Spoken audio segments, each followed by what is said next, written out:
বিকাশবাবু, এই যে বিজ্ঞপ্তি জারি হলো, এই বিজ্ঞপ্তি থেকে আদতেও কি সুরাহা মিলবে এই চাকরিহারা শিক্ষক? এই বিজ্ঞপ্তি জারি করা হয়েছে যাতে আদৌ কোনো রকম নিয়োগ না হয়। কেন এই বিজ্ঞপ্তির মূল লক্ষ্যই হচ্ছে যাদের কাছ থেকে টাকা নিয়ে চাকরি দিয়েছেন সেই তাদের চাকরিটাকেই পুনর্বহাল করার একটা পরিকল্পনা। যেসব রুলস টুলস করেছেন এসব রুলস বেআইনি ঘোষিত হবে এবং নিয়োগ হবে না, এটাই হচ্ছে মুখ্যমন্ত্রীর মূল উদ্দেশ্য। তিনি তো ভাড়া শূন্য করে ফেলেছেন, বিজ্ঞাপন, মেলা, খেলা, পুজো, ঈদ, পুরোহিত ভাতা, ইমাম ভাতা এইসব দিয়ে সরকারি কোষাগার শূন্য। ওর কোনো ইচ্ছে নেই পার্মানেন্ট অ্যাপয়েন্টমেন্ট করবার। এবং আপনারা জেনে রাখুন, উনি স্কুল শিক্ষক নিয়োগ করবেন না। কেন? করার মতো স্বচ্ছ দৃষ্টিভঙ্গি ওর নেই। এই যে বিজ্ঞপ্তিতে বলা হয়েছে যে এক্সপিরিয়েন্সের উপরে নম্বর বাড়বে, এটাতে এই সব যে করা হয়েছে তো নির্দিষ্ট লক্ষ্য নিয়ে।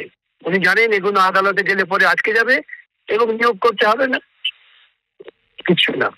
এবং পরবর্তীতে কি এই বিজ্ঞপ্তির সঙ্গে আপনারা বিরুদ্ধে, এই বিজ্ঞপ্তির বিরুদ্ধে আপনারা লড়াই করবেন?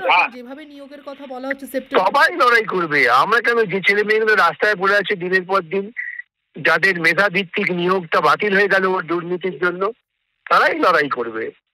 আর একটা ছোট্ট বিষয়, সেটা হচ্ছে যে সমস্যার কথা সকলেই বলছেন, কিন্তু সমাধানের চেষ্টায় সকলে রয়েছেন। কি সমাধান কি এই যে জটিল পরিস্থিতি থেকে মিলবে?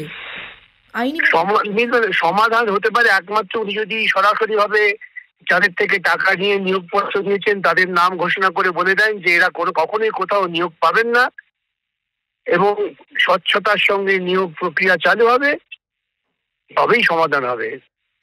উনি আসলে চান যে ওর টাকা উপায়ের, বেআইনি পথে টাকা উপায়ের রাস্তাটা খোলা রাখতে, আর কিছুই না। সরকারের তরফে বলা হচ্ছে যে সেপ্টেম্বরে পরীক্ষা হবে এবং অক্টোবর শেষ দিকে রেজাল্ট এবং নভেম্বর থেকে এই যে কাউন্সেলিং তা শুরু হয়ে যাবে। কিসের পরীক্ষা? পরীক্ষার যে প্রাপ্ত নম্বর সেই নম্বর তো কমিয়ে দিয়েছেন। তিনি তো ইন্টারভিউর ওপর রেখেছেন। ইন্টারভিউ মানেই তো হচ্ছে সেখানে তার পছন্দের মতো লোক, যারা টাকা দেবেন বেশি তাদের বেশি ইন্টারভিউ নম্বর। অর্থাৎ এই রাজ্য সরকারের এই সিদ্ধান্ত প্রমাণ করে যে রাজ্য সরকার দুর্নীতিটাকেই প্রশ্রয় দিতে চান। বয়সের ক্ষেত্রেও বলা হচ্ছে 40 ঊর্ধ্বরাও অ্যাপ্লাই করতে পারবেন এবং এটা বলার কোনো প্রয়োজনই ছিল না। 2016 নিয়োগ 2016 আইনে করতে হবে, নতুন আইন করে 2016 নিয়োগ করা যায় না।